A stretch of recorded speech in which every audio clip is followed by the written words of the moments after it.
And we're back. Good on camera. I'm good. Welcome back to the Daddy Issues podcast. I'm here with my partner in crime. Yo, it's me, Lito. We back again, once again. We back again for the first time? For the first time again. Yeah, and we are definitely have. How you been, man? How you been, Father Lito? Yeah, I'm good, yo. Everything, I can't complain. We got a guest today. We got a guest today? You know, I'll tell you about my adventures when we back alone. All right. But for now, let's introduce our guest. We introducing a very special friend of mine. Some might call him the light-skinned brother from another. You know, seriously, on a good note, on a positive note, he's definitely someone I look up to and someone who's been a part of my life for the last 15 or so years as a great father, brother, teammate, basketball teammate, and just all around good guy and fellow Knick fan. We got Clem in the building. Yes, welcome, Clem. Thank you, fellas. Thank you for putting me on. We got Clem here, and you know, I always chopped it up about Clem, about being a father, about being a husband. He recently married, and you know, we just wanted to bring him to the dugout, to the dungeon. Yeah, chill. You know, Chop it up. Chop it up. Talk about being a father. And get some advice from married men. And everything. So, you know, we got a lot of things in common, right, Clem? Yeah. Yeah. So, the first thing we always ask Clem, you know, your father. Who are you a father to? I'm a father to Amira Nicholas. 16 years old. I have a 16-year-old now. Yep. Man, the man look like he just turned 21. I know, right? I know. She keeps me young. She doesn't give me stress, and I dye the hair, the black, the gray hair. Yeah. So that's why I should do that, He because looked like gray last time I saw him. A month ago. But yeah, no. Yeah, I have a 16-year-old, which is as crazy. So you're a girl dad. I am. Yeah. 16 years. Kobe. Yeah, he's Kobe. Yep. A veteran too. 16. Veteran. Yeah, 16 years Yeah. in So the if you game. need any advice, you have a 10-year-old. 10-year-old, yeah. So I'm gonna be talking to you a lot. Yeah. 3-year-old girl, my baby girl. Yeah, we all girl dads here. That's true. Girl dads. Yeah. So he's got a 16-year-old. He's in the game. Recently married. So he co-parents, right? Mm-hmm. Go ahead, talk about that. Yeah, no, me and her mother co-parent. We've been co-parenting for 16 years. It's been a smooth process, which I'm sure isn't as common as people say and see nowadays. Yeah. You know, you always hear about the toxicity with baby mama, baby daddy kind of drama.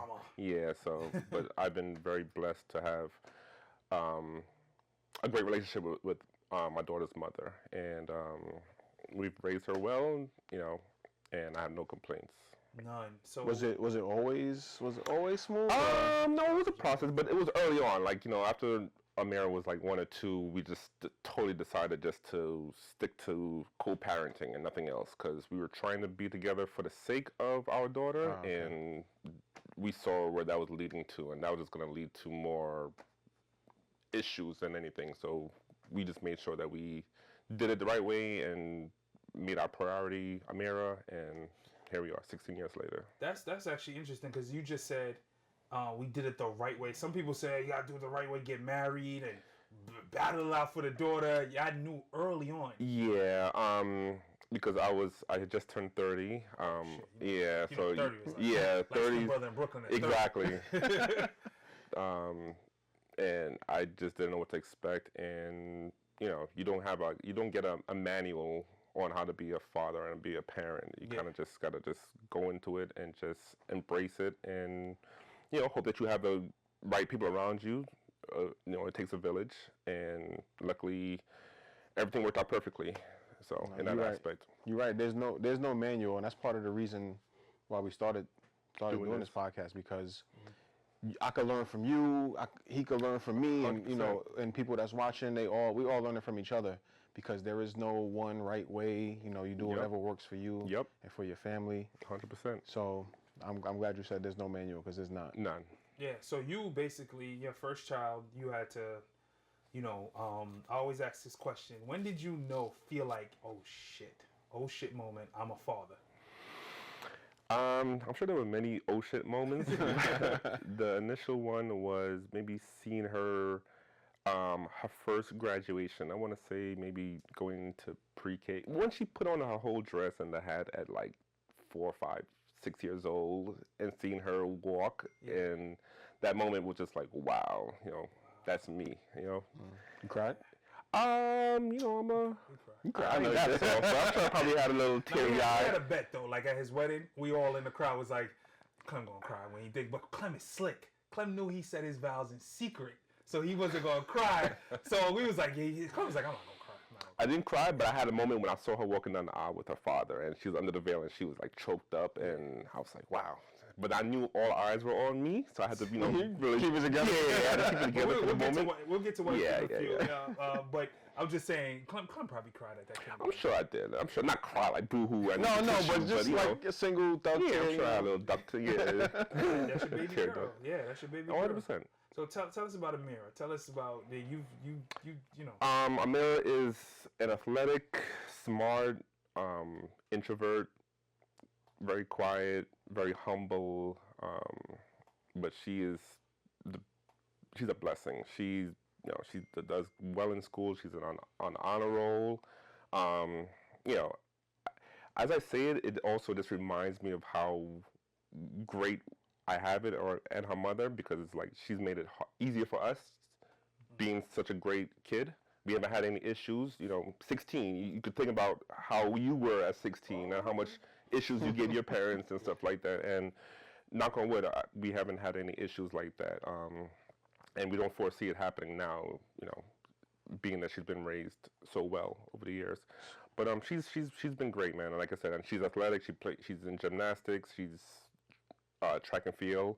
I tried to get into basketball, but I couldn't force that onto her. Yeah, I'm dealing with that right now. Yeah, exactly. I couldn't pass on my basketball genes, so I have to kind of pass on my skills to other kids. I'm sure at some point, coaching or something like that. Something like that. Yeah. So what's the secret? You said she's a great kid. She does all these great things. What have you done to steer her in that direction? I don't think there's anything specific that we've done besides just raise her the way we were raised. I was raised in a two-parent home for a long portion of my life. So seeing all that and then passing that on also to her, and just let her live her life also, not sheltering too much, and still letting her see how life is also. And we just been fortunate. I don't know. We're just blessed. We're not doing anything one specific, but we're raising her perfectly in a way that, she can just blossom on her own and just live her own life now. So how difficult is it not being in a household? Or how easy is it? Or just tell us the experience of being a parent. Well, we speak all day, every day, whether it be via text, whatever, social media, because that's what they do now. She'll send you memes. Yeah, exactly. You're giving your dad your IG. I know. I'm sure she has a burner account. Yeah, exactly. I know she ain't that slick, but I'm sure she has a burner account. But yeah, we speak all the time. We have a great relationship. She lives in Jersey now, so it's like I'll just go out there every weekend, whenever she needs me. Whenever we need to do something, there's no time apart. She's with her mother 80% of the time. So, but this is more recent than it was in the past. Obviously, in the past, they just moved to Jersey 2-3 years ago. So now that she's of age, it makes it easier as opposed to when she's younger, when she's has me all the time, all day, every day. Then slowly seeing me, a few times a week, as opposed to how it was when she was younger. Yeah. So no, but we have a great relationship, and it's always going to be that way. Does she have other siblings?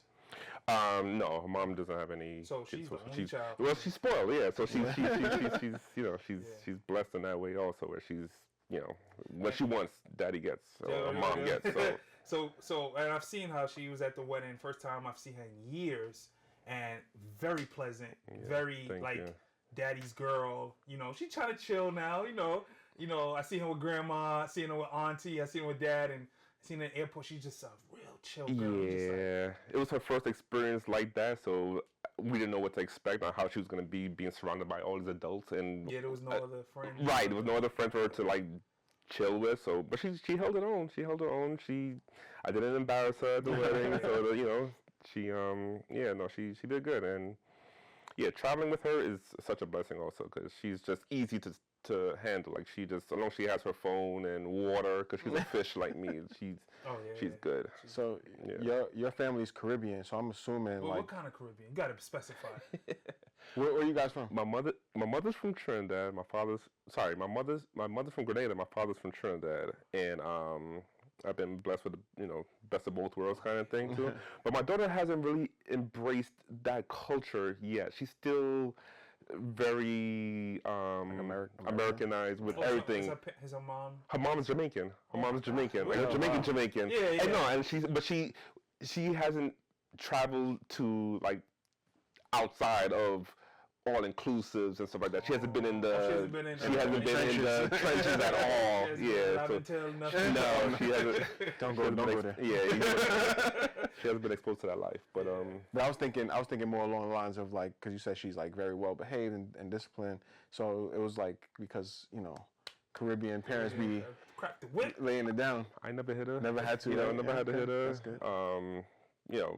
Disciplining her was more like, oh, take away your iPad and your phone, or back then it was just like, you're on timeout, this, that, and the other. But she didn't really do much. Like, she's always been good in school where I didn't need to do those things. But discipline now is more like taking away her phone and, that's like the worst. Like, of us getting our ass whooped. Exactly. It's like, no, Dad. That would make me cry as opposed to, Yeah, so like you said, the background says Nigerian, Jamaican, Trini, we're boys. Yeah. We was mischievous.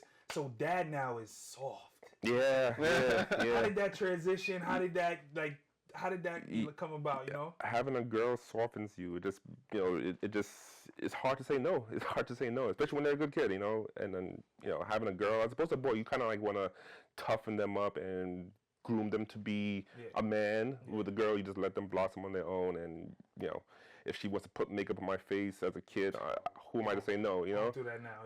Yeah, exactly. So you already know how that is. It's a different kind of love when you have a girl as opposed to a boy. Did you ever think you could be that?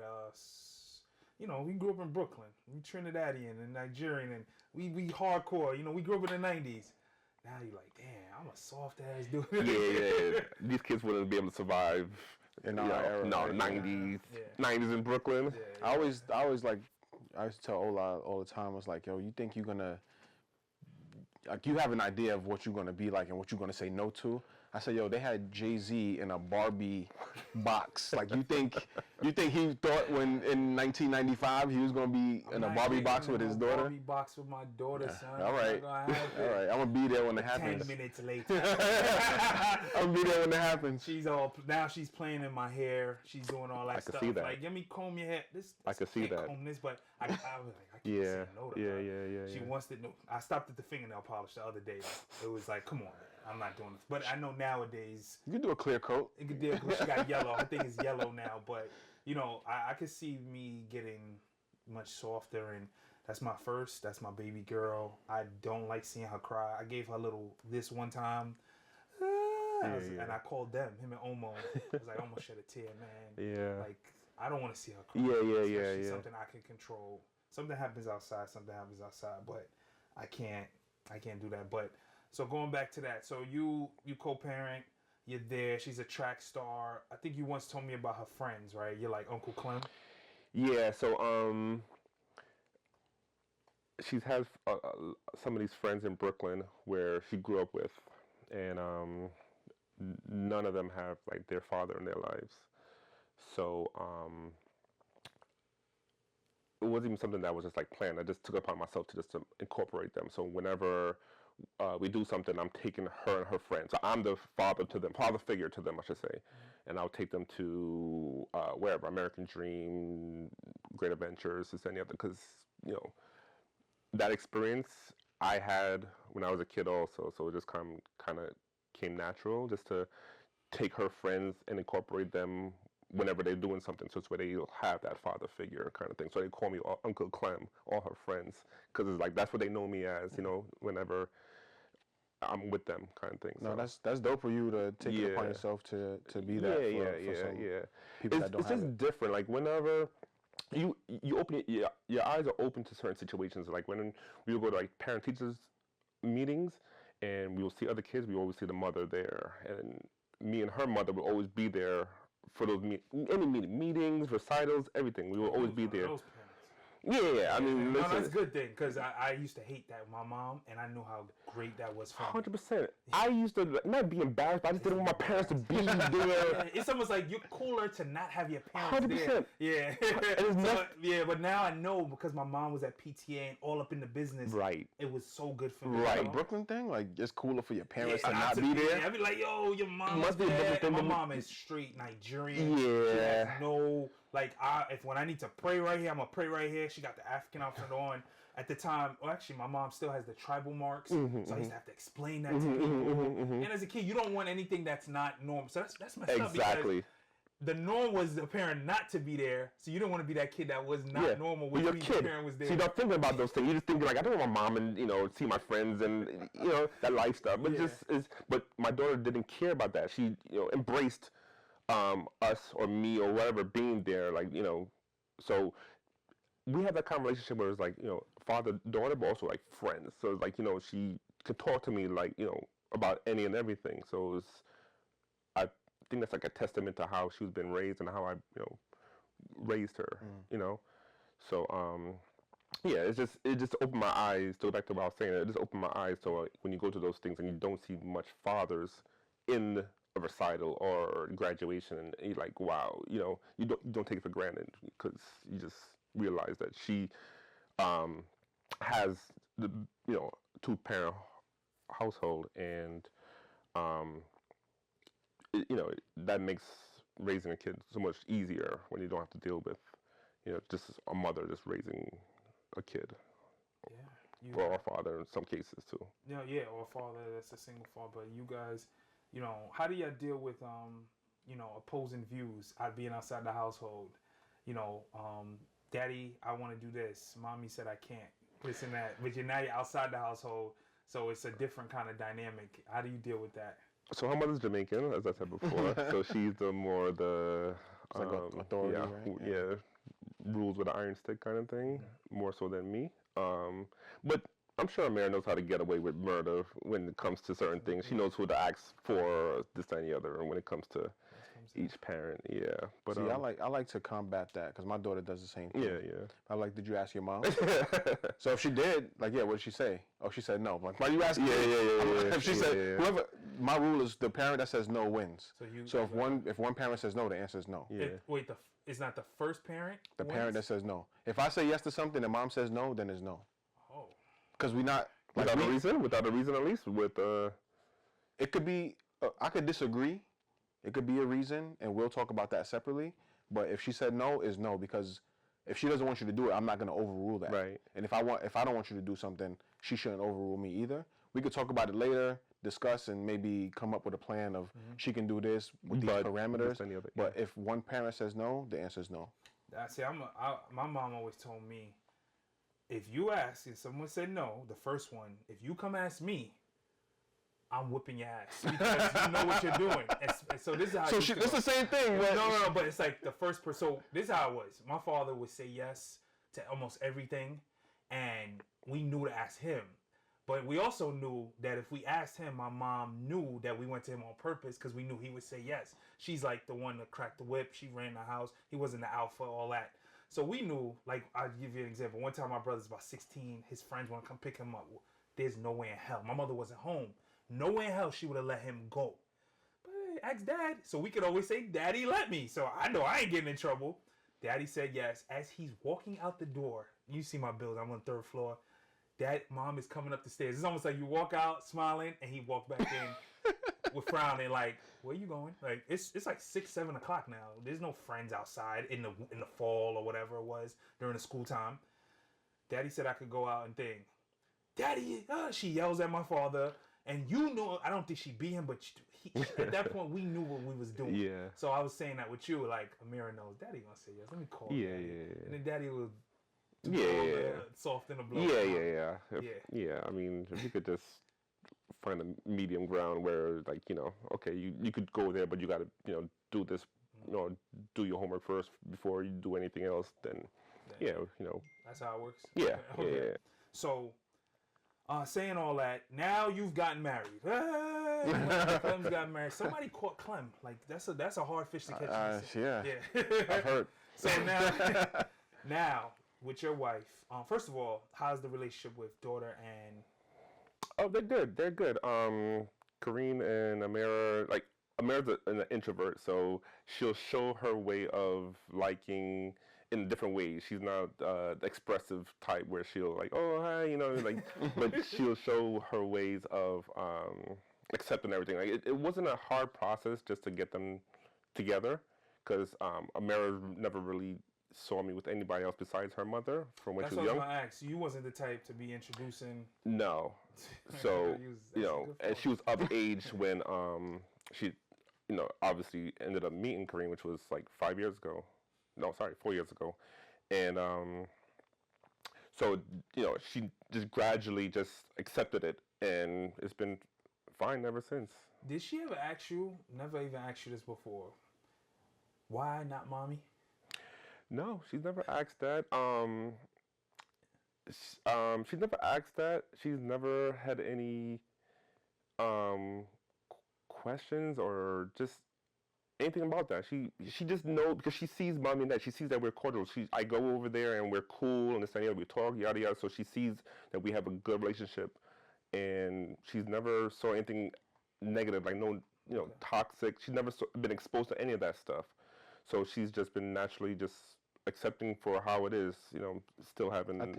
I think kids, like, when, you know, she grew up in a situation where she lived with mom, dad doesn't live here, but he's around all the time and he's available, and it's just normal for her, right? So it's like, that's her normal. Yeah, it's normal.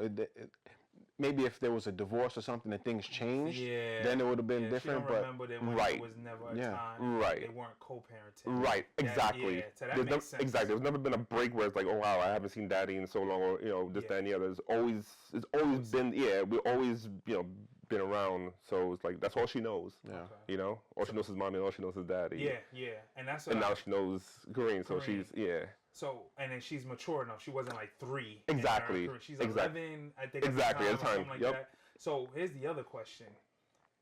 Men that come into mom's life, how did that, like... So Amira didn't have any questions about, like, why mommy and daddy aren't married, but mommy and daddy had a conversation with each other that whoever we bring into each other's lives, the sole priority is Amira. So... we trust who you introduce her to, and same for her. She won't just bring any and everybody around Amira. So it's like we spoke about that from the jump. Like, because like you said, Amira's the #1 priority. Yeah. So, you know, as long as she's not being exposed to seeing different men or different females coming in and out of daddy's and mommy's life, you know. That's what I was, because as a dad, I've always said, the time when I was dating, I couldn't date someone with a child. For a while, I was like that because I didn't want another man's hand in my household. Like, somebody comes to live with Amira's mom, damn, he's like there now. And I didn't want to have to deal with it. I didn't want to be that guy to have to deal with a man. Like, I can't speak to her a certain way. I can't this. But I got over that, right? And then the other thing was, if you brought a woman to the life, do I got to introduce her to Amira's mom? Do I gotta do that? That shit. Was it a delicate tightrope? No, because Kareen is such a just welcoming person as it is naturally, and Janelle, Amira's mother, she was cool. And this is so many years has passed. Like, you know, it's been over like 14, 15 years. Oh. And they're just cool also. Like, they're, you know, also cool and, you know, speak. And there's never been any issues. Okay. I've been very blessed. I've been very lucky. Very lucky. I don't know if it's like a unicorn story, but like I don't have any like big mama drama, this, that, and the other. So like I don't have any of those issues that you hear all day, every day. But also, like, if there's gonna be, if you're not together, right, there has to be communication about what I'm doing. Yo, like, yeah, I got somebody, we engaged, we getting married, all this stuff. It's not like you just springing it up one day and showing up with a wife and like, it's like this is a whole process and a lot of communication. Amira's mother was happy, like genuinely happy when I got engaged and married. That's and very stuff nice. like that. That's cool. Yeah. And they've obviously met before and stuff like that. Yeah, 100%. Yeah. Once Amira started seeing her Kareem more often, it was just like naturally you have to like introduce her to her mother. Lady around my dad so all the time. ask that question too. Is she with someone? Yes, we don't talk about. I don't ask her about her situation, but would you insist on meeting him if he moved in that house? If he moved in a house, yes. Okay. But whoever she, yeah, I don't. Ain't none of your business. Yeah, well, until it's serious. Yeah. Correct. What would that conversation be like if he used to move in? Like yo, my daughter live here, so it's a respect thing. Just to make sure that it's like, but her mother also wouldn't just have anybody else move into her house also, you know. So because she's independent, she's a strong black woman, so she's not gonna just have any Joe Schmo just come in and be around Amira if it's not something that's good and genuine this to any other. So okay. So that's good. Okay. So yeah, I'm blessed, man. So you get married now, and the question becomes, as it always is, when are you gonna have kids? So how do you deal with that, and do you want to have kids, or? There's two questions I'm always asked now. How's married life? And when are we having kids? Yeah. And the answer is the same. Married life is great. Ask me in a few years. And whatever happens at this point happens. Like we're going to welcome, whatever God brings us at this point.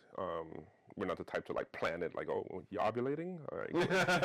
So we're just welcoming anything that God brings us at this point in time. Your role as a dad, right? There was once a 16-year-old Clem.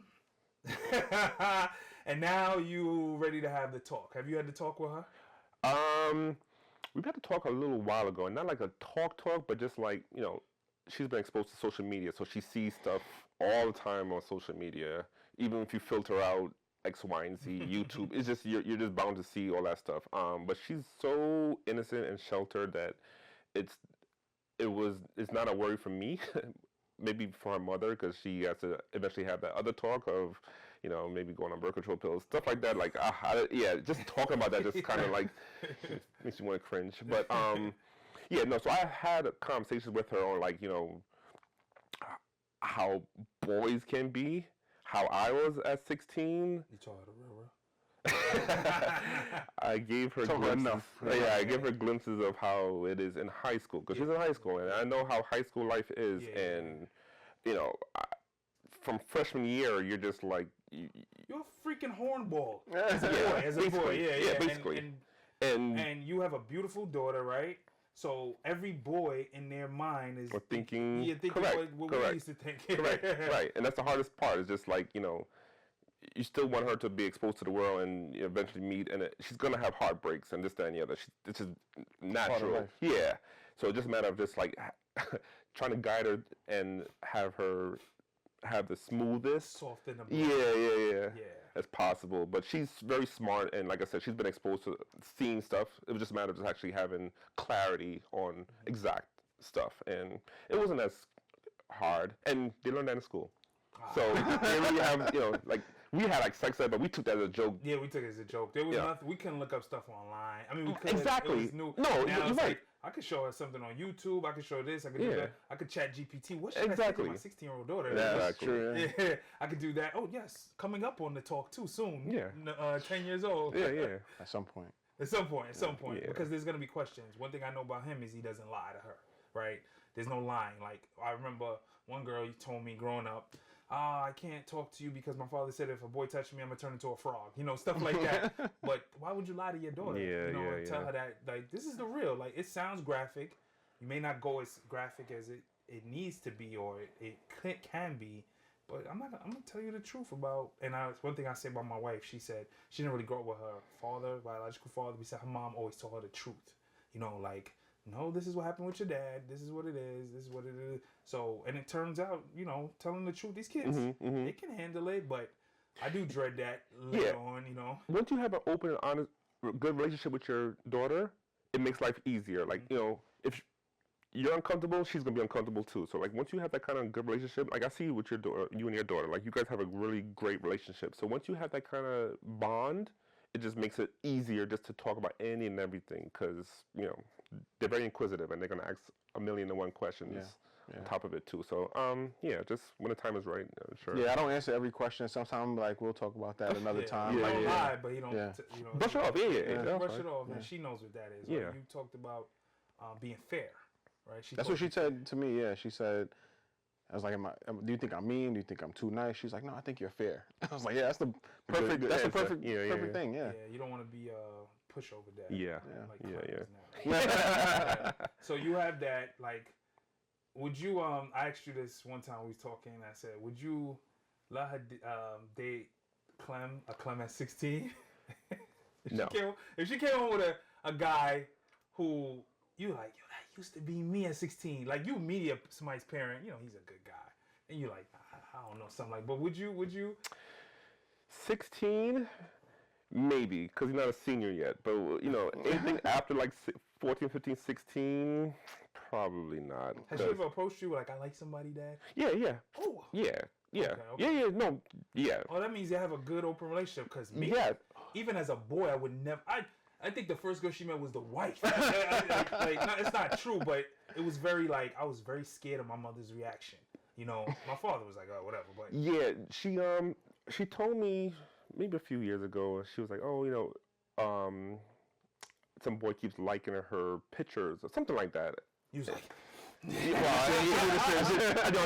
played it cool, but also was like, you know, let me see who this kid is, right? But she was like, a kid in school and this, that, and the other, and took a liking to her. Nothing came out of that, like they just like friends or whatever the case may be, and but it was just the fact that she was able to tell me this without me having to pry. Like, I'm not going to pry and be like, oh, you know, what's catching this? her on the bus stop with somebody. Right. I'll tell you proactively. Yeah. I tell her, like, once you break that trust, I tell her this all the time. Once you break that trust, it's hard to regain that because we're going to give you the longest leash ever.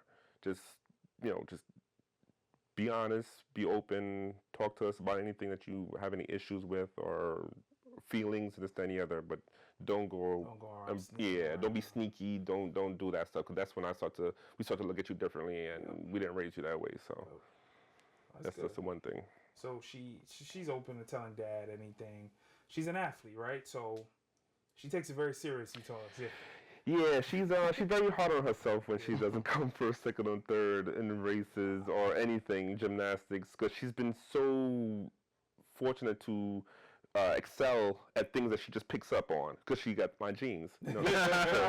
So she's so hard on herself, and it's just like that with everything. Right? If you go to a race car and she's racing with her friends and she doesn't come in top 3 or whatever, she's like mad and sad and teary-eyed. Does that worry you though? Like it does. She does fail at something that she won't be able to take. Yeah, because like she tries to be a perfectionist, and it's like you gotta kind of learn to fail to, you know, to get better. Yeah, exactly. That's the only way you're gonna get better. You can't be number one all the time. You gotta, like, you know, humble yourself. Yeah, but she's humble, but she's also just like a perfectionist, and it's just like it's hard. It's hard to, you know, be like, okay, well, you know, in track and field, you don't have to come first. You just gotta beat your time. You just gotta have a better time that you had or a better time that somebody else had doing the same run. And when she figured that part out, she was like, okay, well, if she comes to fourth, at least she beat her time from the last one or beat somebody else's time. So that's how you advance in track and field. But it just takes a lot of just reminding that, you know, you're not failing. You're just gonna, you know, this is just all part of life. And as long as you try to do better, you know, that's how you're gonna succeed in life. Yeah, I can see the good in that because she has the ambition, right, to be better. And if she's not winning, then she wants to push herself too. We call that the Kobe effect. Yeah. Mama mentality. Mama mentality. Yeah, you know, you train hard, work hard, and greatness will eventually come once you put your all into it. And it's with everything you do in life, you know. So it sounds like she's probably gonna like play or do track. She's gonna have a scholarship or something. If she got to start pick up a volleyball tomorrow, she's gonna have a scholarship so she's going in something in college. Yes. Of high school. So this is a very important year. Yeah, so this is the year where she's going to be doing the SATs and touring schools, which is so crazy. It's crazy, right? Yeah, exactly. Yeah. So then when you ask me what's the oh shit, I'm a dad moment, I'm sure it's going to be touring schools. Before you even get to the high school graduation, it's going to be like, you know, stuff like that. That's going to be like, wow, we're here. Wow. So yeah. So you saying all that? Does wife want to have a child? I think did we talk about it? Yeah. Yeah, we just open to anything that happens at this point. Well, now that the wedding is over, we're open to just. You heard his answers, right? Yeah. What married life is great. Ask me in a few years. I'm saying if she yeah. wants, because she doesn't have a child, so Yeah, so because the work I should schedule. say that she has a stepdaughter. She doesn't have a biological child. Right. She's not pressed. I would say she's not pressed for it. She's more welcoming it when, if, however, God brings that, into our life. So she's okay with not having a child. Right now, because we travel as much as possible. We're living like. Yo, for real. Yeah, having a married summer. Like, right. y'all got married going into the summer. I've seen every time I look on his story, they had nautical mile or this and that. And we're going to Europe on Sunday too. Oh, okay. Yeah. New stereo. What part? Amsterdam, Paris, and Spain. 10 days. God, enjoy. Oh, you talking to this guy? This guy is always in another island true, also. That's true. I'm damn. But I say it to say, 9 months of not being able to do anything will be detrimental for her as she's loving this traveling lifestyle and stuff like that too. Yeah. So once we put everything together, and most likely when we move to Florida too, that would be more of a thing also. Raising a kid in Brooklyn is not for the weak. It's tough. It's tough. We all came out fine. Yeah. Wish that if we had the chance. Nothing wrong with Brooklyn. Love Brooklyn, but we all know it's a challenge to raise a kid. So, you obviously grew up, into a strapping young man. Who were your father figures? How was your relationship or is your relationship with your father figures? Tell us about who molded Clem the man. So my father passed away when I was 21. He was the one who put me solely into like sports. He pushed me to play baseball bonnies at Central Park. Not as big as you. I don't have a jersey, but yeah, he molded me to be just to push your abilities as far as possible, whether it be sports, school, everything. And I played basketball at a late age.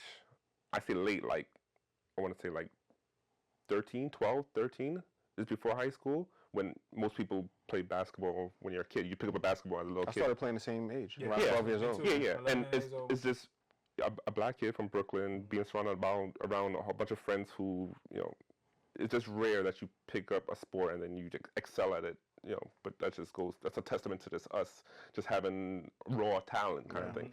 Anyway, to go back, so my father's pretty much exposed me to that, and he molded me as that kind of person, but I also saw the negatives of how it was because he drank a lot, smoked a lot of cigarettes and stuff like that, so he kind of made it a little harder with my mother raising us, my sister and I, because there was always a lot of toxic stuff going on in the house with drinking, coming home drunk, yada yada yada. So my life didn't really get affected by it, but it was affected in a way that I didn't have that nurturing father also that would also raise me to be the man I was. My mother pretty much raised my sister and I. You sound like my household.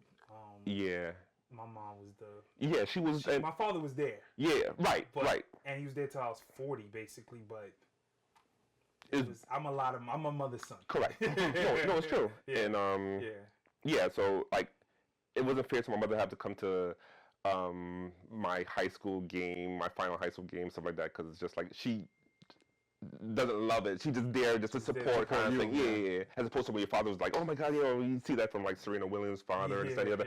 I didn't have that, I didn't have that either. Yeah, I had father figures, so I had a friend's father who would push and then group us together and put us in tournaments and stuff like that. Yeah, so that was a blessing. Like, when you have that, foundation, it makes it a little easier. But as you get older, you kind of wish you had, that to... I was blessed because I said I had my brothers. I learned a lot from Lito and them. The blind leading the blind. I'm sorry. How long did y'all guys know each other, man? This is 1997. 1997. October 97 and basketball tryouts. Really? Yeah. And we haven't stopped playing basketball for almost 30 years. Yeah. That's wild. So yeah, he was trying. I was trying out. He said I couldn't block his shot. I didn't block it. I think he probably did. He did the Elijah move. Trying to mad fakes. So he did because I was blocking everybody's shot. At that age, I was 16. He was about 15, 14 or 15. I was like jumping through the gym, and that's all I could do really. So he said, "Oh, you can't block my shot," because I was blocking everybody's shot. Watch everybody's and shot. He did some up and under thing. I was like, "Oh, this." He's smooth. So I said, from that day on, he made the team JV. I made the team at Midwood, and it just was he befriended the bond other from guy there. that Come on, man. But no, it was like we was the bond, and it was just like, you know, the blind leading the blind. At that time, my father was going back and forth to Nigeria, so it was like I chilled with them a lot. My brother was already in college. My other brother was in college, and I didn't really have no brothers. And my sister I was really home by myself. And I used to just gravitate towards him and his other boy, and the basketball team. So it became my life. Like if I failed off the team, I don't know what my life would have been. So, you know, then you start meeting girls. Then you like asking them, and they act like they know what the hell is going on. They don't know what they. But it was the same for me. Like Yeah. I was living with my grandmother at the time. My parents passed away when I was a kid, so I didn't really have my dad died when I was 5. So long time. I'm 15, hanging with these guys. Like we don't know what to do.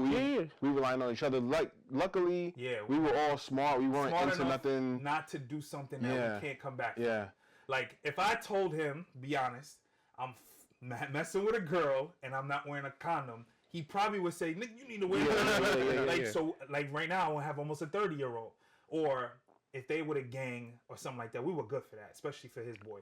If we was with a gang, it was like, yo, you don't need to be doing that. We used to chill in the library. Like we was nerds. But we would all be the basketball team. My other guy, Cliff, who now lives in Seattle, he was one of my groomsmen. We would go to class, get out a little early, sit in the library, talk to girls, stuff like that. Maybe walk to his house, buy some dollar fries from Kenny Fried Chicken. And it got so bad that my mother used to be like, "Who is this Carlito guy you talk about?" Like, I never met his mom. That's how we were growing up. I got to meet your mom. Yeah. Whose house you going to? I used to be at his house every day. So it was like, no, he's a good guy. And you gravitate towards him, but I could have went anyway. Carlito was that gang-banging guy, but he's on a basketball team.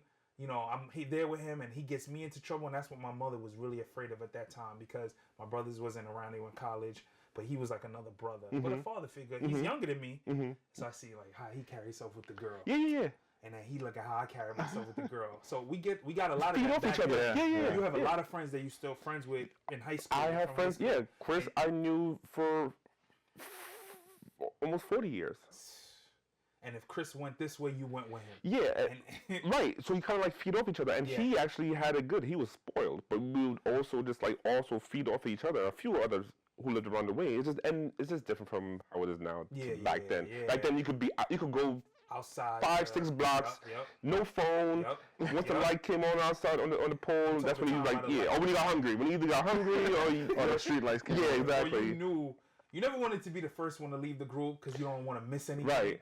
But I knew, maybe early, I knew my mom is not that one to play with. Yeah. You gotta get home, but you kind of play it off kind of cool. But by the time I met him, it used to be like 11 o'clock. Then I would come home at midnight. But he was a good friend. He would walk downstairs with me in the train station. Shit we would call corny now. But it's like, yo, look at this nigga trying to be look at these two friends, they gay or whatever. But it's like, yo, I'm walking him. And his grandma, I think she used to tell you to do that. Like, or maybe he did it on his own. Let's walk him. But, you know, we still jump. Stuff like that. We would do stuff like that. Because the metro, you know, we used to get the school metro card. It would be so late that you couldn't use it no more. It was after 9. 9 o'clock. It was 9, yeah. Oh, 4 for the bus pass. That's what it was. Yeah. 9 o'clock. 9 o'clock.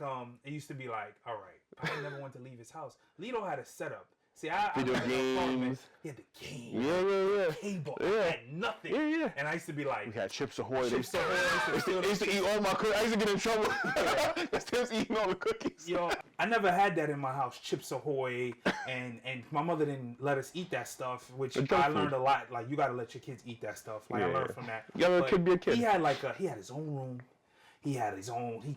He lived by the school. I said, I'm never going home. We used to play NBA Live on Madden. Like, he wasn't even a football guy, but I think we played so much Madden. And he saw me watching the Jets. He became a Jets fan because of him. That's made you become a Jets fan? No. I was a Jets fan growing up. Oh, His brother was a okay, Jets okay, fan, okay. and made him come a Jets fan because I used to always talk about the Jets. He was a basketball guy. He was not into football, and I used to play with the Jets or whatever.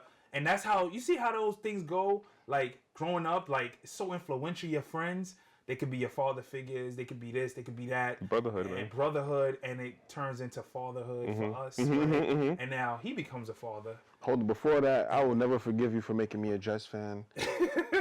They're my favorite team, but I hate them at the same time. Yeah. I try to explain it to my wife, she don't get it. Well, then hate my brother for him for that. The Knicks, I'm a Knicks fan because of him. For life. I'm a Yankees fan for him. You know, because influential. My brother was like my father. He's 7 years older than me, but a lot of influence. I'm talking about down to the way I spend money, the way women. You know, I was afraid of commitment. I'm gonna say it because of him. You know, and he'll talk about that whenever he talks about that. But and then he gets married. I'm like, and Lito didn't want to tell me at first. He said, "I'm not telling this nigga." He told me later, like he was gonna propose. Yeah, I'm not telling because I'm gonna talk him out of it. Yeah. Actually, I would not have. No, right. But I can see why because he's so used to a certain way of living. He wanted to make that decision on his own. Yeah. I might have played devil's advocate. But He said 2 words to me. You sure? That's all he said. But it made me think. You know, I was like, yeah, am I sure? So I had to think about it. But because I know what came with that. Yeah. There's no backing. There's no. He's not like a guy. If you know him, he wasn't a guy who would just be, I'll jump from marriage to marriage, girlfriend to girlfriend. Right. He's like, I found this girl. There's no reason to wait. I start my life. Yeah. It is what it is. Boom. We found each other. And then I knew fatherhood would come right after. It didn't come right. It was like it's 5 years. we waited 5 years. Yeah, we took our time. Yeah. Because we was young. Yeah, it was young. Like, you know, there's no clock. So it's like, all right, damn, I'm going to lose. At first you're like, I'm going to lose a guy. But it wasn't really losing. No. He still played ball. I just had to be more cool with wife. I couldn't be who I really, really kind of was at the time because I didn't want it to influence him at the time. A lot of stories there. But I knew that, you know, you don't want to lose a brother, but it was like night and day. Correct. So you've been through that, right? Well, Donovan, like I said, right. So Donovan and I, you know, we're 2 light-skinned guys, not just 1 light-skinned guy now. 2 light-skinned guys. We can have it on the whole city. Yeah. And when he ended up getting married, it was like, wow, you know what I mean? Like, totally happy, but it just came out of nowhere because we were just like so like carefree. So when you see that, it was like, wow, it kind of makes you realize, oh, you know what? You're doing it the right way. Now to start getting yourself to be on that level also, because you don't want to be that one guy who's still not married in the crew and this, that, and the other. So when that's like a trickle-down effect. Once he gets married, somebody else gets married. Now you're like, somebody just got to set it off, right? Yeah, exactly. Somebody got to set it off. Like he was the first one to get married, and you feed off of that. You know, you just feed off of that, see how the marriage is, and then you be like, oh, okay, well, I could do this too. You know, I mean, I could slow down and finally get married. And it took me a little more 10 years after that. He got married for me to get married because he took you. It took me. He got married in 10. I got married in 21. 11 years. 11 years. Yeah. So it took me 10 years after that. Yeah, after my boy got married. I was like, all right, you know. Yeah. But you just, when you know, you know. You know what I mean? Like, there's no timeline on that. Just as long as you find the right person and. And I knew once he became a dad, right? I said, damn, I watched him very, very, very closely. I said, damn, this is going to be tough. Because this one thing, I could get a divorce. And, you know, we go about our lives. But once you put a kid into this world, I'm connected with that girl forever. Because that's her mom. Yeah. And there's no days off anymore. And I'm feeling it now. Like, there's no days off, brother. Right. You better be there when she's there and this and that. So 100%. I knew that I didn't want to become a father so early because I still wanted to make money. I still wanted to be a bachelor. I'm not going to front. So I couldn't be jumping from date to date and job to job while I was too immature for that. And I knew that. So as I've said, you've said probably many times, I probably let a lot of things go knowing, but I'm blessed today to have the wife I have because I knew that, you know, maybe it is time to settle down because I've met a good one. But being a father, I always tell women when they're like, oh, you can't find a guy. A father's different from a husband. You might meet a good father for your kids and say, hey, let's procreate, whatever. You might meet a good husband and he's not a good father, but it's a good thing when you meet a good, for your kids, you know he's a good father. And that seems like what you and her have. Yeah, I knew early on, it ain't happening. But Amira at the time, Amira is so young. He looks like he's gonna do what he has to do. Yeah, I'm like I said, when I say like I'm also like a friend to her too. Like we just went to American Dream for her birthday. Oh. And we went a bunch of her friends, and I'm in the pool with them. You know, I'm going down the slides. I'm that kid. I'm a big kid. I'm a big kid for life. I'm gonna do race cars, RPMs. I'm gonna do all that stuff until the wheels fall off. You know what I mean? Like until she's tired and over it, and she's of age. You know, because it's different. You know, but I'm always gonna be that big kid. So yeah, so I just, and this is natural. I just, you know, I'm just gonna be like that. Go to the park, you know, shoot around, bring her the basketball, you know, all that kind of stuff. You know, try to incorporate her in all of my shenanigans, pretty much. You know, so. Okay. Yeah, and so we usually play this game called This or That, where we ask you questions. What would you rather do with your daughter? So I'm gonna ask the first one. Would you rather have a night in with her, watching TV or whatever in the house, or a night out? Dave and Buster's or a baseball or basketball game? What is a night out, a perfect good night out for Amira and Dad? Her answer would be both, but my answer would be in, because that seems to be what we do now. That's where our bond is now, is we're catching a horror movie or catching a series that she likes that I'm gonna just like force myself to watch if I don't really like it. But that's just our thing now. Like we'll sit down, and even if it's just us on our phones and the TV playing, that's just our way of bonding, you know, as they get teenagers, you know, different kind of life. How was it when she was younger? With that same thing? Outside. Outside? Outside. As long as it's not raining, park. Daddy, let's go to the park. Daddy, let's go this, that, and the other. It's like, because she's always been in some kind of activities, whether it be like gymnastics as a little kid, aviator. She's been in a bunch of other stuff. So she's accustomed to being outside and doing activities outside. So, yeah. It was, okay. Yeah, so as she got older, it was more like an indoor, chill, relax, eat, watch a movie kind of thing on the weekend. Real quick, what was your favorite age up to 16 now of her? He always says 4. Yeah, 4 years old. Yeah, that's, so I say the cute stage goes from like, yeah, let's say 4 to like 7. So that was your favorite time? Okay. Yeah, okay. Yeah, where it's like, any little thing that they do, you know, Daddy, look, watch me do a cartwheel, you know, stuff like that. Cute, right? Yeah, everything's cute. Like, oh my gosh, she's so cute. All right, yeah. So yeah, between 4 and 7, I want to say those cute stages. That's the cute stages where it's like, okay. You missed that stage? Yeah, I honestly do. But I have a lot of friends now who have kids in that stage, so I'm still like living vicariously through them. Yeah, exactly. this makeup thing and Barbie house thing is a new world for me. It is, and I love to see it because, like I said, you have all these paintings, all of her drawings, her number one dad, all her, you know, everything on the wall, and like you're savoring all of that. Yeah, one thing I hear from you guys is, you know, he said 4, you say 4 and 7 is the age, is that you said it to me before, I kind of missed that, and you don't know if you're going to have another child, and you don't know if you're going to have another child, so I am the type, when I go pick her up, I've got everything, and you know, I'm already a nostalgic kind of guy, but I'm already looking at stuff from when she was 1, pictures. You do that now. You're doing that now. And yeah. Like, I even say, who's this? I always say to her, and she'd be like, "It's me, Daddy," and I got another one, so I know I'm gonna go through this, but that is my baby girl. Like, I tell people this all the time. I've never had the feeling of like killing or hurting someone like that serious. I will hurt somebody for that girl. Like, I don't like seeing her cry, and that's, I guess, I don't know if that's normal. No, that's normal. but I dread, like, I always say to people, how do you not want to be in your child's life? But I get it. Sometimes there's a relationship thing with the parent. Like, people most of the time. Most of the time. But I don't want to go anywhere. I don't want to do nothing. The most I want to do is play ball. I want to be around my kid. It gets tiring. I want to be, and I say this not to exclude my son, because some people might be like, he's not talking about his son. But this girl now has a personality. Correct. He's getting there, and now I see certain things and this and that. That's my son, you know. That's the name carrier, you know. But for her, I see, you know, she's. I mean, I hate to say that, but like, everybody thinks their kid is advanced and this and that. She's like reading and reading me corduroy now, like at night. And I know she can't really read, but she understands this page is what when I see this page, I say this, and I always say that Moana. We watch it it seemed like 5 times a day. And she's singing now, and I went to her first recital. I know you was crying. No, I actually didn't. At the recital? The first time, You've probably seen. I posted it. Yeah. She was doing her dance class, and I was just like, yeah, that's my girl.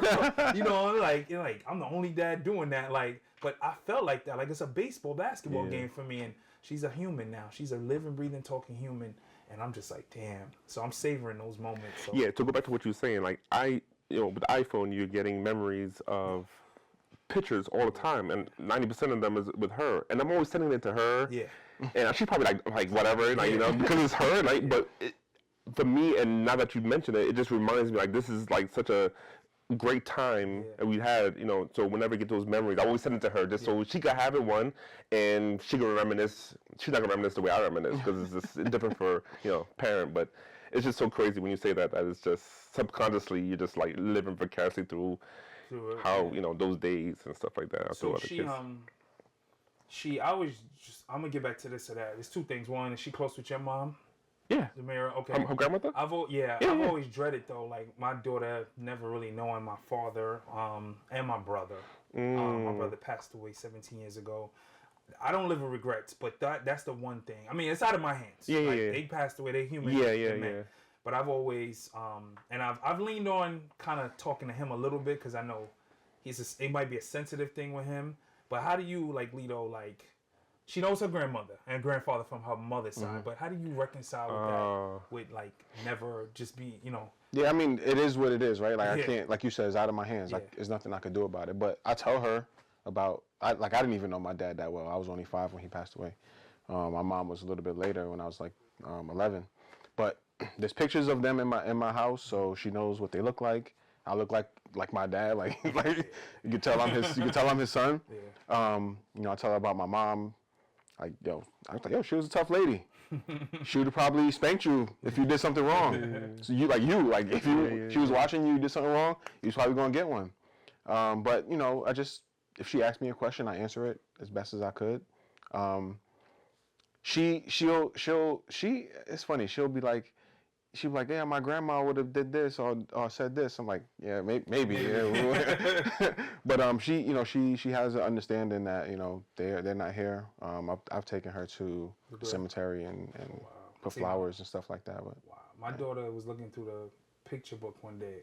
You think I cried at a recital? She said, "Who's that?" to my brother, because my father lived 80 years. He had a good life, and he pretty much could have controlled the end. I say that. My brother died suddenly, and he was like my dun. He remembers my brother. He's like my dun. Like, he just died suddenly, right? What age? 28. So that was tough for me, right? It's still tough. But when she said that, who's that? And because now I have to introduce her, I couldn't even talk because we was at my mother's house.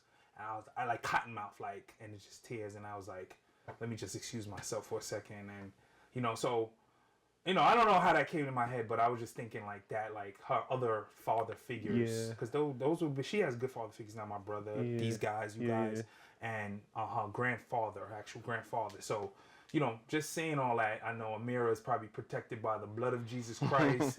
Clem, you got a bunch of dudes in your life, so she never has to look for a father figure. And it's funny because she actually got exposed to seeing my friends at the wedding, so she got to see that lifestyle. Yeah, because she would see people in spurts here and there. She might not remember somebody from 5-10 years ago, whatever case. But now that she saw everybody she's like, wow. I'm sure she won't say it, but I'm sure she wants to be like, wow, daddy's either popular or he's like, cool. He got friends. Right? Exactly. She's very humble with it. She ain't gonna say it to me, but I'm sure in her head she must be like, wow, he did think, because I mean, that's a flex right there. It is. It is. She went on a welcome boat ride.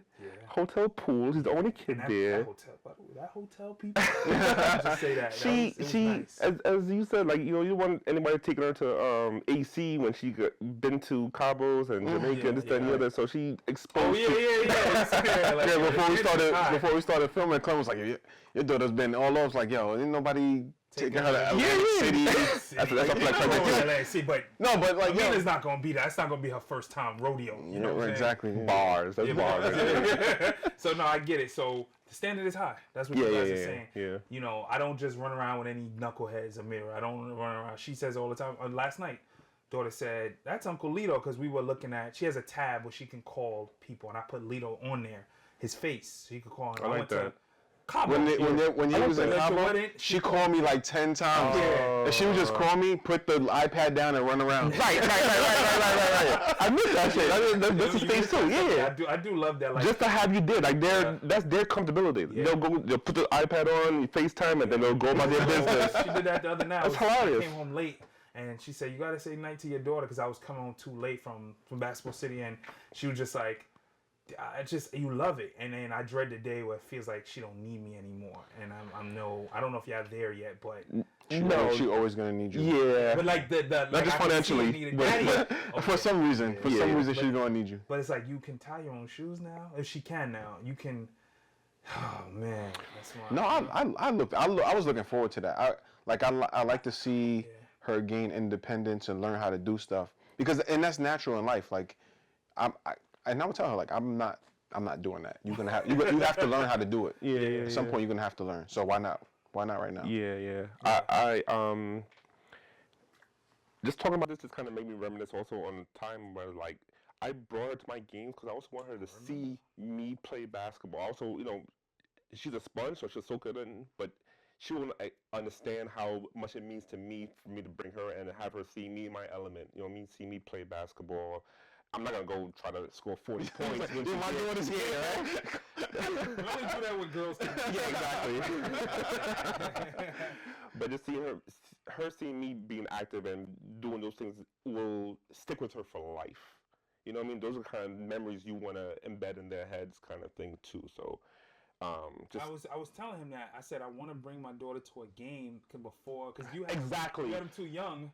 I'm sorry, not too young. You had a younger, so she was able to grow into. Now you don't. If you want to play, you want to play, but it's there. Right. I'm at that age where it can go either way. Right. But if she's so young, I'm like, I gotta get her while I still can at least touch the back. In your prime. Exactly. At least post prime, but like right there. See me scoring back. Yeah. And because she remembers us running around the park, so I'm trying to get her to bring her to a game, because obviously I can't bring her now. She'll sit by herself. So I'm at that age where I'm still hanging on. I'm still got a little game, but I need her to see me. And then I want him to see. I want to bust his ass. You know what I'm saying? That's what I look forward to, because I remember I couldn't get the shot over my brother. Now I'm taller than him. So I wanna be able to be, be like that as a 100%. So another this or that either or question. Lito, you got one? Would you say you grill master, or you rather order in? Order in. Yeah. I'm at the stage in my life where it's easier for me just, if I could just pick up my phone and just boom, boom, boom, as opposed to. He's asking with daughter. Yeah, still ordering. Yeah. You don't put on the what the uncle said. No, she has her Uber Eats account on her phone. Okay. Yeah, she doesn't have a credit card. Yeah, so ordering is definitely the thing go that to. Do. Okay. Yeah. Would you do rather board games or video games? So funny enough, she used to play video games up until maybe 12. Roblox was her thing. Yeah. I'd never cared for that game, but it was such a big thing. Yeah. All I remember is just my account seeing V-Bucks taken out of my account every week. Good paying for it. But she's not really a board game kind of girl. So 100% video games. She still hangs on to a little bit playing video games now, because I have my PS5, so she'll watch me or my nephew play. And she'll probably get the itch, but it's pretty much end of the ropes when it comes to video games. Yeah. That's funny. I was hanging out with my brother-in-law. He has two sons. Well, my sister's husband. They have two sons, right? They're like 3 and 7. Mm-hmm. So we're playing PS5. We're playing the game, and they're like, "Daddy, can we play?" And he's like, "You know what we used to do? Give him the controller that don't work." Yeah. But he didn't do that. He said, "I'm not gonna do that to them because I ain't like it." But he was telling them, like, "You're not ready to play yet. Like, soon." He's like, "I want to play with them because he's a gamer." He's like, "I want to play with them." Yeah. It's like, you're just not ready for these type of games. Yeah. Once you're ready, like, guarantee you're gonna play it. Gotcha. I never asked you. How do you say your first name? It's Clemencio. A lot of vowels. Clem. I've never heard anybody say it until I saw the name. I'm like, Basketball City or something like that. I was like, who's that? Yeah, but no, I just came to my mind. Yeah, no, I'm a junior. He's a junior, so I was exactly. So I'm a Clemencio, but when I would be in school, so I don't get teased, the first day of school, I would go to the teacher and say, listen. Yo, we brothers. My whole name is some Exactly. Yeah. So the first day of school, I would go to the teacher and be like, every class, call me Clem. This is gonna be a smooth school year. Don't talk about my name. Don't try it. And I've heard of everything in the book: phlegm, clam, chlamydia. So I've heard it all. You know what I'm saying? So I have to make sure. Yo, kids are crazy, yo. What? Do you think? Listen, 90s in Brooklyn. Exactly. Carlito's Way is like a gangster movie. Exactly. Come on, son. How do you make fun of that? Like, how do you even Aladdin, Olation. Aladdin was like I dreaded. I was 11 when it came out. Aladdin. Does my name even look like Olation? Then I was dark skin, dark Haitian, this, that, and the other. Yeah, you dark, you black. You yeah. It actually gave me a lot of confidence. On the other end, it was like I have a different name. My mother used to, you have a different name. You're from Kings. You this and that. You don't want to hear that shit though. Fifth period every day. The same kid 100%. Walks by. There go black ass Aladdin.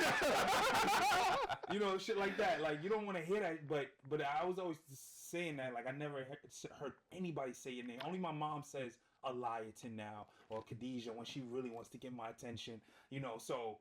When I hear that, I was like, "Oh shit, Clem's just like me." It took me a long time for me to appreciate my name because it's French, right? So, my name means to have mercy. So I always knew that, but it's big in France. So when we go to Paris, there's actually a statue. I actually have a picture of a statue of the guy. He's like a former war general named Clemencio. So I'm assuming later down the line, it just eventually just became passed down in some ways. Yeah, that's your dad's name. Yeah. So is that his dad's but name? But it's not a Caribbean name. It's like the furthest to a Caribbean name. Is that his dad's name too? No. Okay. So you're a junior. Okay. Yeah, so I'm a junior. You're a junior too? No, because I have a different middle name. Okay. Yeah. So yeah, it took me a long time for me to appreciate it, So that's what I was gonna ask you too, Amira. Like you came with the name, mom came. So my nieces. So my sister named her daughters with A, Asia and Aaliyah. Okay. So I always knew I wanted to keep it in the A's. Not as corny as the Kardashians, but in that form. So once I said I wanted to be an A, her mother was like, okay, had a list, and we came in with Amira. Amira, I think it means like princess, or something like that, in like Egypt. And and there's a lot of different ways to say it. Some have an H at the end and this, that, and the other. Oh, but yeah. That's what I was thinking. No, it's AMIRA. Okay. Yeah, and so and there was no tugging for that. Nah, it was simple. If it was a boy though, it would have been Clem the Third. Nah, I wouldn't into that. So I had this conversation with him. So my son was born. I have a whole bunch of girl names. I love girl names. I did this and that. Abiola was easy. What's the middle name? His middle name? Yeah. His middle name is her last name. My wife's maiden name, Absalom. So we were gonna go with that as the first name, right? Absalom. I love Absalom Alabi. Like it flows. It flows. Yeah. Sound like he like. Oh, we were set on that. But if you know my wife, she's not the most decisive person all the time. So her mom, I gave them that discretion. Is that a good name? They were first like, yeah, before we even got pregnant. And then it was like, nah, it's not meant to be a first name. It's a last name. It's in the Bible. Absalom's in the Bible. Something like that. They just threw a monkey wrench in there. They were like, nah, we're not feeling like. Then my mother threw a monkey wrench in there where she's like, if you name the first one a Nigerian name, Abiola, it's got to be the second one too. And if I did it, she's going to accept it. But, you want to get that respect or whatever. Yeah. So then I'm like, going through all these names. Then I want to keep it Ola. So it's got to be an Ola name. Then I was like, why not name him Eliatin 2, Eliatin Jr.? That's a lot of pressure. That's a lot. Easier now than it was back then. Yeah, but it's like everything will precede him because there's really only one. At least I've never met another Eliatin. Actually, met maybe a girl name because my name is unisex, but nothing where in this universe of ours in New York or whatever. There's another one. So it would pretty much be if anybody knows who I am, whatever that means, it's on you. Then I'm thinking he got to go through the whole Aladdin thing again. He got to go through this, he got to go through that. So, all right, no, it's not gonna be that. And then we came up with Cola. So yeah, so that was just asking that. That was a good. Nah, his story was funny. Like they was in the hospital. Yeah. The baby's born. What's the name? Oh, we don't know yet. we also because we didn't know the gender until. Yeah. Okay. We had months to prepare for it, and gotcha. I'm walking on the street, calling them. I was gonna name him Elijah one. Life was like, nope. She don't know like us. Yeah. That's the dream, bro. Yeah. Ray set him up. It had the Ola in it. It had this and that, and then I was gonna name my brother's name, Olatunji, the one that passed. And that's a lot. That would be hard for me to keep hearing either. Olatunji would have been better because we used to call him Femi, like Clem. We used to call him Fem. So it would have been easier because Femi would have been hard to hear. But Olatunji, I was like, it just wasn't hitting. Is actually a Caribbean artist named Olatunji. Huh? It's actually a Caribbean artist named Olatunji. Yeah. So we were gonna do that, but I was just like, nah, I don't. There's a lot with my brother, so let me just chill on that one. If I'm blessed with another boy, if we do that again, then you'll do it. Yeah. Then I might do it. But boy names are freaking hard. It was easy for your father. Just name your father too. Just name him Carlito. You know what I'm saying? So another this or that. Would you rather FaceTime her or text her? Text. Yeah. She'll text me quicker than she'll pick up on it. Yeah, text. I don't want you to know where I'm at. Yeah, she's just... I don't want you to do. How was the newborn phase for you when she was born? Stressful because, like I said, it was our first kid and learning on the ropes. Just having to figure things out day by day, literally, like finding the right daycare, finding the right schools. The typical things, but you want the best. You know what I mean? You kind of want the, especially for your first kid, you want the best. You want to make sure not just any and everybody has your kid, and just like it was definitely stressful, but we managed it the best way we could. We didn't have much family help, being in Brooklyn, because like our family's mostly in Florida. My family's in Florida. Her family's actually in Florida also. So it was just pretty much just me and her mother just learning on the go how to raise a kid as a newborn. First diaper. First diaper, I don't. I mean, if guys have really been scared or mad or whatever to change diapers, that was never me. That's never been like a thing. Once I did it easily, it was like I could go to the park and if she has a situation, then I'll just change it right then and there. Yeah, I never really had any issues with changing diapers. Let me ask you this, because a lot of some of our other guests, and I was this way too. I was afraid to pick my daughter up, like the first time, like when she was born. Really? Break her? I was just like, I don't know what to do. I don't know how to hold the head. I was scared. No, I wasn't scared of that at all. What I was scared of was her sleeping. That was my fear. God. Her sleeping in between us, because you suffocating. Yeah, suffocating or rolling over. Like that was my biggest fear. Picking her up wasn't that much of an issue. I guess because I guess I'm not like a big brute, so like I wasn't gonna be scared of dropping her, but. My biggest fear was sleeping at night, and then eventually gradually having her sleep in a little bassinet and stuff like that. Like that was like always the biggest fear of her, like turning over. Because we didn't do the whole waddling and all that stuff, that you do when you're a newborn. But yeah, no, I didn't have that fear of picking her up. It was more so sleeping. I'm going through that now. Like he's falling off. Sleeping? No, sleeping thing. Yes, I had a fear of the first time. I don't sleep with the kid. I sleep with her now, but. Nah, he can't talk. He can't. I don't want to crush him. But flying off the bed, he's gonna be jumping out the gym, and he just flew off the bed the other day, and I can't sleep if he's on our regular bed. I will not fall asleep. I'm very light sleeper. Sleeping. Yeah. But he's in the crib. What you want to do? You do somersaults. Do whatever you want. But I'm so afraid that I don't ever want to put my child in a situation where he doesn't have the chance to grow up like me because I made a mistake and not looked out for his safety, like him running in the street or him because he don't know any better. But him being on the bed, he literally just wants to go to the end of it. He don't know that it's gonna hurt him. So I'm very cautious. Y'all see when y'all go up the stairs, close the gate behind you just to remind, because I never lived in this house with her as a baby. She came here when she was 2, so she wasn't a baby. So you got to really be careful with stairs and edges and all kind of. I'm like, damn, I know I bumped my head a bunch of times. Where I grew up, it was just furniture and steel and a bunch of stuff. And I seemed like I came out all right. I twitched here and there sometimes, but you know, that's the one thing with kids. Like, I'm very cautious on, you know, this and that. How do you handle work-life balance? Well, I've been working remotely for some years now since the pandemic, so that's made life 10 times easier. I could just pick up and just go see her and still work where I'm at with her. When she was younger, though. When she was younger, we just had to grind, just grinding. Yeah, though I didn't work crazy hours. We found a good work-life balance with her. She would be in daycare till about 4 or 5 o'clock.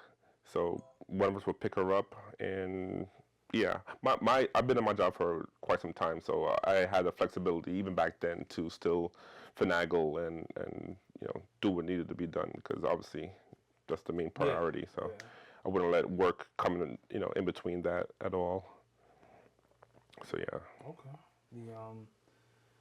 How did you go from being you know, you just started work, you were a young man. You didn't have at 18, but you also didn't have at 40. You had it right at like around 30. Yeah. Going from, you know, doing what young men do and spending money. I'm getting to the finance part. And now you have to think about another person. If you had to tell another 30-year-old around that time, you know, you're professional, you're making your money. Now you got to do a 180. Now you got to save for her. You got to freaking practice and all kind of stuff that costs money. How did you handle that, and how would you tell, you know? Unless you plan it, you just gotta just kind of just like, once you have something to live for, and you just make that be your number one priority. Once you have that kind of love, you're gonna do whatever it takes to provide for that person. You're gonna just work a second job, do whatever it takes just to make sure that they're living comfortably, because you don't want to see her. You don't want to see her struggling. You want her to still be able to have, you know, the latest clothes, the latest brand, this, that, and the other, because they're so accustomed to that life kind of thing too. So, you know, as a newborn, we did whatever we had to do. Like, we've been fortunate enough to provide for her from the time she was born till now. So she's been like spoiled in a way. Yeah. Now I remember Clem was keeping his daughter fresh in the flyest gears. I remember because I lived in Kelsey. I lived in Kelsey through her, so like I used to dress. Like I said, before I went to Catholic school. Not Catholic school. I would wear the flyest clothes: polo, Hilfiger, Nautica, yada yada yada. That's what I'm saying. So it's like, I had like one polo passed down, and I wasn't working, so I don't know how the hell I was getting clothes. You know? It's just crazy. So you keep so like, and you know, you don't want her. You want her to look presentable. You know, like you want her to. You know, I try to. You know, I'm way better than my parents in terms of the things I've acquired, but I also try to keep her humble. But this girl, I already see it. Like, I got my hair done, Daddy, and I'm like, yeah. I used to just beg to get a haircut. Oh, girls are expensive. Girls are expensive. Like, I'm gonna wear my jellies tomorrow, Daddy. I'm gonna wear my sandals tomorrow. Girl, I had 2 shoes for like 3 years, and I used to have to put duct tape and whatever. I was in Midwood putting glue on my sneakers. Like, it was bad. Yeah. And that's okay. It doesn't mean she should do it. Correct. But it just, I'm like, how do you find this balance? Like, we got it, but we ain't got it like you. Yeah. I want you to find a understand. way. Yeah. You find a way. Okay. Everybody, once you really are making your kid a priority, you'll find a way to provide for them and give them the best that they possibly have. My daughter's working now. Like, she got a job? Yeah, summer job. She's doing a camp counseling. One of those camp counselors in Jersey, and it's her first job. So when she gets that first paycheck, like, she just started like a week and a half ago. I think tomorrow it'll be like her first paycheck. I'm sure she's gonna be like, wow, like, this is that's, you know what I mean? Like, this is just $400. Exactly. Yeah, that first. She's not getting taxed. You know, that's $400. I think we were making like $8 an hour or $6. We was at a camp too in Staten Island. And I think we made like $300. Yeah. I thought I was free. You know, went and bought some Bo Jackson. Yeah. And acting like, go to KP at the time. And you sitting at the cookie factory, the cookie factory or whatever it was called, the cookie house. Cookie house, yeah. And then you just posting up like, I could buy that. Yeah. I could do that now. And it's like, this shit ain't nothing. You know, so I get it. Yeah, now she can buy her sneakers when school starts up in September, so she'll be able to see that freedom, that independence, that, you know, and save whatever she, you know, makes up between the summer. So, you know, now she gets that little life. She gets to see how that I was going to say, Clem, I remember during the pandemic, I was getting so lucky on all the sneaker apps. And Clem was trying to find. He was trying to get his daughter a pair of like Yeezy slides. She asked me for Yeezy. Remember, at the time, it was just like hard to get. It was just hard to get. Because you had to have the app. You had to be lucky. You just had to like. And this is the pandemic, so it was even worse. But anyway, go on. No, because I won a pair. I'm like, yo, Clem, I got him. He came to my house and picked them up. Yo, we could have lived in West Africa. I was gonna. I didn't even know that story. Yeah. Oh, you got the. He came through in the clutch. Oh wow. So Yeah. Uncle Lito came. Yeah, through. he came through in the clutch, That's and crazy. she was like, because like her friends, she sees her other friends, but they had it when it was like easy to get kind of thing. But once it became harder to get, And you just that was your mission. Lito. I think all my uses are because of Lito. I used to get so lucky, man. This stuff, I don't know how. He was just good at it. I don't know. I've been questioning. I don't know if he had a plug. Yeah, it's like he got me. Let me get some jerseys. Yeah, so I understand. That's funny. I forgot about that. I guess I would want to. She hasn't really asked me for nothing. No, you're not. You got a little while for that. Don't worry about that for now. I'm like, okay, maybe I'll go and stand on. Me and him once stood online at T-Mobile for the Sidekick 3 in the rain for 8 hours. And I'm like, Overnight, we were just out there. It was the end of June 2005 or 7 or something like that. And I was like, if I could do that for me. Exactly. I wonder what I'm going to do for her. Exactly. And him. And I'm like, okay, would it be material? Because me and wife are not really materialistic. We don't really buy things. So I'm dreading the moments if I think she starts becoming that, because I really don't like that. Don't start it. If it's not, don't start it if it's not something that I'm just like, what if she goes to school? Because I've seen her. Let me show my. She saved things like things just to like. She's gotten on a Saturday like a little trinket from a party, just to show her cousin goes to the same school as her. I'm like, I don't want her to be like that. Man. Yeah, but they're not doing it on purpose. They're not doing it to show up. They're just like so elated that they want to be like, oh my god, look, I got this. Yeah, my daddy I got me this this. little whistle. Yeah. I got a yo-yo, and I want to show thing. I'm like, you gonna hold that, or a sticker? You got a sticker on a Friday. See how dirty that sticker got by Monday, and I just want to show Lily and blah blah blah. Yeah, no, I had to remind my daughter to be humble, because it's like she wouldn't realize she's doing these things, and her friends wouldn't have it like that. Like I said, they don't want to have a father or whatever, so they wouldn't. So I had to tell her just to, be mindful of what you're showing off, because then they'll get jealous, and that's how jealousy starts, and that's how bitterness and all that other stuff. So once you let them know from jump that, like, be happy, be, humble, then. It's a conversation I'll be having. A lot lately. Only child. Right, exactly. Like well, you're gonna spoil them. You're gonna spoil them regardless. Yeah, so it's like I told you I try to find that balance, but it's gonna be a little tough, man. I ain't grow up in no house with thing and this the luxury. and then I'm doing everything for you, and I know her mom's gonna do everything. Well, I don't do everything for her. I'll be like, yo, let him struggle. Let her. She gonna find a way. Yeah. Mom, no, this and that. We just had that conversation the other day. I said there will be times, if he grows up even a little bit like me, he's going to test us. And I'm going to say, he don't want to be at home at a certain time, leave that door locked. No, you can't really do that. And this, yo, son, I'm your husband. You got to follow what the man said in the house. The man at the church said this, right? So God said, let the man lead, right? But I just, I'm watching very closely. I watch my kids very closely, and I just look at them sometimes. I'm like, damn. I'm a dad. Yeah. Like I'm the guy that will wear basketball shorts under any jeans. Under jeans, that's yeah, crazy. remember them days? That's crazy. Because I want to be prepared. Always gotta be ready. It always gotta be ready. And now I'm a dad. Like that shit is really different, and it is what it is. What was your oh shit moment when you realized your dad? So I said it. I think the first episode podcast. Say I can go back and look, but I said when it was like, I had the baby, I definitely bawled out when she came out. She didn't even cry, right? She just came out, blood everywhere, whatever. And wife got a C-section, so it was not like, push! It was just like, we just chilling, talking. Oh, boom, here's the kid. That wasn't really the oh shit moment. That really was like, she survived the pregnancy, because I had all these things in my head or whatever. When we got home, and it was like, all right, what do we do now? Oh, we do whatever we've been doing, and we're both, she's the only child, my wife, and I am the last. So we never took care of a child, like a cousin, maybe a cousin here and there, but never a little brother or sister. We never was, you're in charge now. I think your sister's younger than you, so you probably was in charge and whatever. So one day in the first few days, she said, all right, I'm going to the store. I want to go get something. I was like, all right, go. she closed the door, and I'm like, oh shit. This is not my cousin. This is not my little brother. It's like I told her, it was like The Exorcist. Like the kid is now looking at you for everything, and I'm waiting for the kid to just cry, and whatever. I'm so scared. Like, please just get back home. But this is mine. I can't. This is not my cousin. Yo, your son is crying. What do I do? Like, I don't even want to ask my mom or her mom because I'm embarrassed. I don't even want to call wife if thing. She set me up lovely. Here's the bottles. Here's the this. Here's the that. Here's the this. Really, the kid sleeps 16, 18 hours a day. Something like that. And you just got to change the diaper. She fed her. She went to around the corner to the store for an hour. You could literally watch TV. And that was my oh shit moment. Like, gotcha. Lito said his was put in the car seat or something like that. No.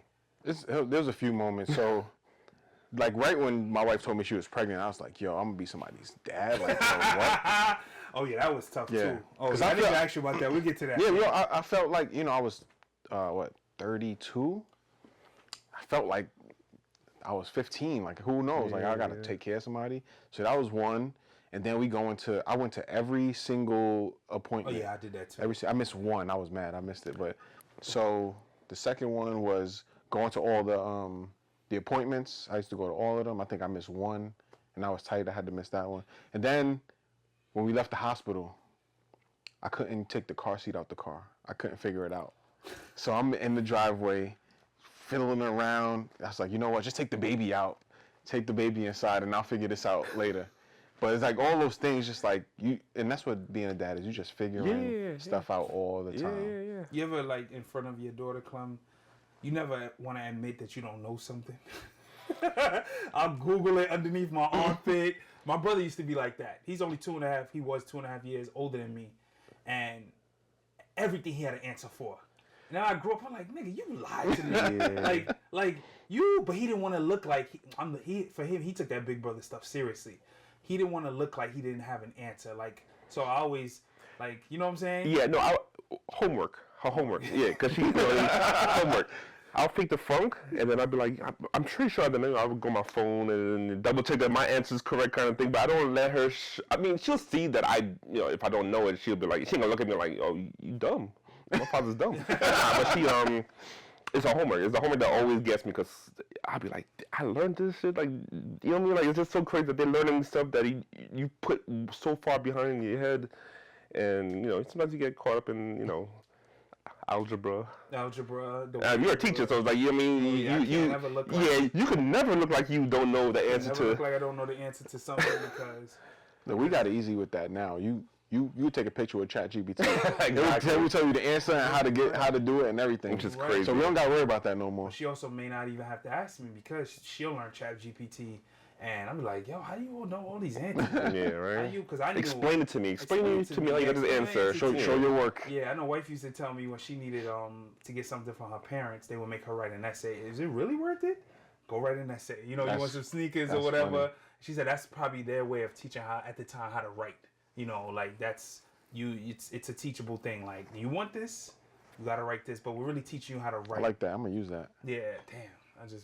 So. It's good. So, I don't know if there's any more this or that or anything like that, but, I mean, that's pretty much, everything. Yeah, I mean, look, we have ongoing conversations with Clem, so that's not the end. It's just the end of what you guys are going to say on the podcast. But Clem is like, we talk on WhatsApp every day. Yeah. We talk about being everything, the journey we had. And this journey's going to keep going because now we have legacy. And one day they might be sitting here talking about, we all have girls, and they were all our first child, whether we have children or not. And they'll talk about how either cool or how much dad didn't really know the homework, or how much dad was an uncle to my friends, or dad took me to jiu-jitsu, taekwondo. This is taekwondo man right here. What color belt is she now? She's a red belt. She's almost one away from black. Wow. And that's a journey for her, right? And then mine will talk about how I try to take away her name brand clothes because I don't want her to be spoiled or whatever like that. But I'm very much a student of watching my daughter. Like, I love watching her grow. I cannot believe. I'm not one of those, though, who's like, time went so quick. That shit was that shit is going pretty slow, you know, like because the son was born and we right back into the newborn stage or whatever. But I do watch the pictures now and I say it was just a couple of years ago where she had 2 teeth coming out. Now she can say sentences. Well, you okay, daddy? You know, the other day she told me about she always calls me by my first name, but the other day just hit me in the car. Hola. You know, or that's Badija. She calls mom Badija. She can't get the K part. She calls her grandparents by their first names when she wants to. And it's not even like if I did that back then, woo! Who are you talking to? You know, but if I did that, but it just like, I even like they tell, oh, don't show her how to open the car. Don't show her how to do this. And I'm like, no, she ever get trapped in the car, she needs to know. She's like, that's the button, right, daddy? Yes, I want her to just know when to do it. Know when the appropriate time. Know to this, know that. But don't sit here and I just want her to be a upstanding citizen of the country or the world, whatever people say, you know. Yeah. So she's a Knicks fan. She was a Steph Curry fan, so she's not into any team. No, the kids don't like teams no more. No, it's players. And that's just how the NBA is now, like, you know. But only because she grew up in a stage where Golden State was dominating. Right, she grew up when they started coming up. Exactly. She was born in 2009. So when you're exposed to seeing them in the finals, you're gonna be like, wow. And we became Knicks fans. Yeah, exactly. Him, we became Knicks fans. But or like you like Penny and Shaq and all them at the time. Orlando, huh? Yeah, that was my team. Really? Yeah. So it was like, you know, now if you told a kid, I mean, besides lately, are you a Knicks fan? They'd be like, why? Because they were so bad, you know what I'm saying? But I think that was it. Anything else, Lito? So last thing before we go, I'm gonna do a dad joke, because my daughter she made a whole list of dad jokes for me and put them in a shared folder. So I'm gonna do one. Let me see if I'll crack. Why do people who live in Greece hate waking up at dawn? Wait, why do people who live in Greece hate waking up at dawn? Yeah. Something with Greece and dawn. But I give up. Oh, dawn. Greece. Yeah. The dishwasher. Because dawn is tough on Greece. Yeah, you know he's real good with these dad jokes. If I told him one, he'll get it like right away. Really? But that's good. I didn't even think about that. Yeah. So he did crack a little. It was a funny joke. It was like a thought-provoking one. He almost had it. One more. What did the lunchbox say to the refrigerator?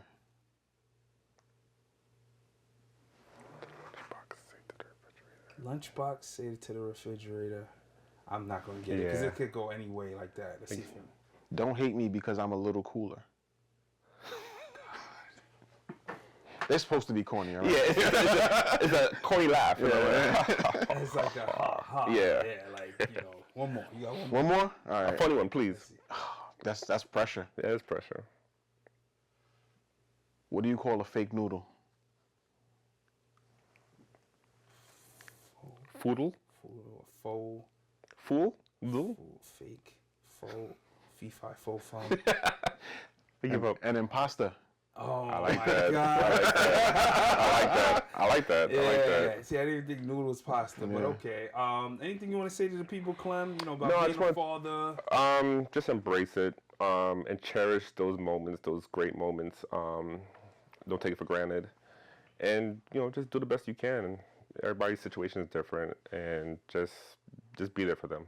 Be there for them as much as possible. Emotionally, mentally, just be there for them. Cool. Yeah, Clem, you always welcome back when you do those college trips. Come back and let us know how they went. Absolutely. Oh, yeah, man. And you're the cool dad, so you probably have a more fun time on campus than she does, you know, and stuff like that, and just reminisce about college days or whatever. But you seem to be the cool dad. I tell people all the time, I got some good friends who are great examples. I'm so glad I did it after them, because if it was reversed, I don't know what y'all would have learned from me.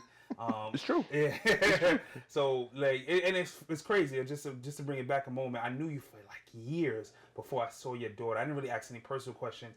And it just put things in perspective. You do look at people different when you see them as a father or a husband. Yeah. Like, you know, it's Clem. Oh, Clem is around. Clem is, I knew he was a little older than me. And then one day it just did a 180, like, oh, shit, Clem is a father. And he not no absentee dad, nothing. And then I got to know who you are more. And it's like, that's who you thought he was is now who you think. He's a father first. and everything else from there. It's because, and you see the fruits of your labor now. She's 16. Yeah. She's a not grown woman. She's going into womanhood, and now you can see all that work you and mom put in. And I would tell people this: being co-parents ain't the end of the world. Actually, might be the beginning of a brand new world, right? When you realize I'm not gonna be with her. I'm this. We could be mature enough to date other people. As long as I know who's gonna be in my house next to my daughter. As long as I respect my daughter, respects him, but I will show her first what a man is supposed to look like. So it don't always have to be marriage. But there's people who are married who don't have the respect in the house and all that stuff. Correct. So what you're modeling is something that she will pass on from generation to generation. Yeah, I appreciate that. That's right. This has been the Daddy Issues Podcast. Always a pleasure. Special guest. Clem, and subscribe, do something, send it to your friend, tell a friend, suggest a topic, right, Lito? Yes, also, comment, you left comment out, but do that too. For the algorithm. And we see y'all next time. See y'all next time. Peace.